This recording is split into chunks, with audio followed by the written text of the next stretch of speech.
কোন রোগের জন্য কোরআন দিয়ে তাবিজ বানিয়ে শরীরে রাখা জায়েজ আছে কিনা? কোন রোগের জন্য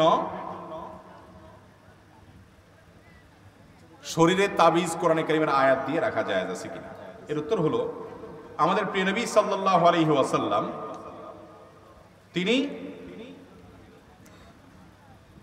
সবসময় আমাদেরকে আমাদের জন্য কল্যাণকর সকল বিষয়ের সিদ্ধান্ত দিয়ে গেছেন এবং সবগুলো বলে গেছেন যে কোথায় কল্যাণ আছে, কোথায় কল্যাণ নাই।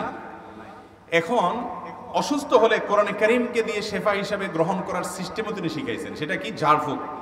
আপনি কোনো পানিতে, কোনো তেলে কোনো কিছু পড়ে এরপরে আপনি সেখানে ফু দিলেন। এই সিস্টেমটা আল্লাহ রাব্বুল আলামিন আমাদেরকে শিখাইছেন না শিখান নাই? এই যে বিধানটা আল্লাহ তাআলা দিয়েছেন, সেই বিধানটা আমরা অনেকে ভুল বুঝি, অনেকে এটা মানতে পারি না, অনেকে সেক্ষেত্রে আমরা বড় ধরনের রং করে ফেলি। এটা আমাদের করা যাবে না, বিধায় আমাদেরকে বেঁচে থাকতে হবে। প্রশ্ন তো আরো আছে। আচ্ছা যাক, তো কোরআনে কারীমের তেলাওয়াত করে পানিতে বা তেলে ফু দিবেন, ফু দিয়ে সেটা ব্যবহার করবেন, এটা হলো সুন্নাত। এটা হলো কি? সুন্নাত।